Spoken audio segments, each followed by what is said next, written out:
disa direktiva dhe se si do të adresohet edhe se si do të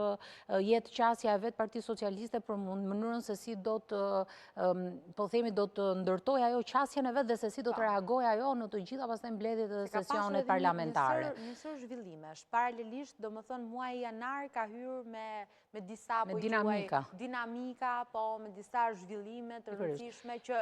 drejt për së drejti pa diskutim që lidhen me mazhorancën. Diskutohet, por përmbytjet për shembull janë një çështje që do të kërkoj një vëmendje të shtuar. Jo vetëm ajo. Çështja e zonjës Balluku gjithashtu ka vëmendjen e saj. Kemi një ngjarje të rëndë të ndodhur vetëm një ditë më parë ku një person arratistet nga ambientet e spitalit, domethënë në një mënyrë që gjithashtu ka ngritur shumë. Unë doja ta trajtoja në këtë. Jo, patjetër që ne e dim aktualitetin. Ajo që dua unë të qasja se si dua ta shikoj unë dhe se si mendoj se do të jetë, është fakti që sot kemi të bëjmë me një mazhorancë e cila ka 83 mandate dhe është në pikën që e ka vetë edhe fuqinë për të marrë vendimet, edhe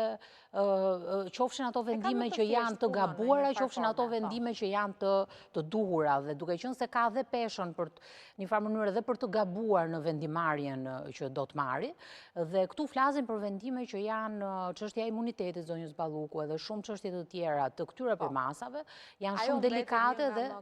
janë shumë delikate dhe kjo patjetër që do kërkonte do të ishte absurde mos kishte një mbledhje të tillë dhe mos kishte, dhe këtu është treguar që te kjo mbledhje do të ketë dhe raportim për çështjen e komisioneve parlamentare, por mbi të gjitha zoti Rama ka bërë një deklaratë ku ai distancohet nga nocioni fajt dhe thotë që fajësia nuk të bën ty automatikisht të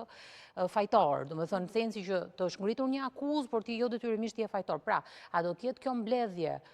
për t'i dhënë forcë dhe spunto socialistëve që ndoshta në këtë momente kanë dhe ato dyshimet, pikpyetjet e veta, kanë dhe ndoshta dinamika që mund vënë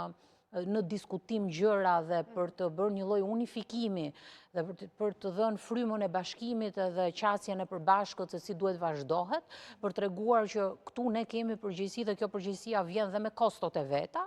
apo do të jetë një mbledhje që ndoshta do të japi indicie edhe për ndryshime qeveritare, dhe këtu ka qenë dhe ankthi tensioni që vjen edhe tek ministrat,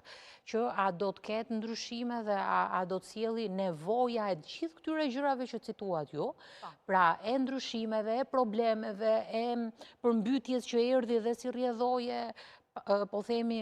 ndoshta problematikave dhe gjërave që vinë edhe si pjesë e ekzekutimit të vetë politikave.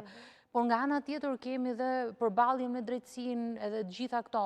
Dhe në këtë pikë, domethënë, duhet patjetër që kreu dhe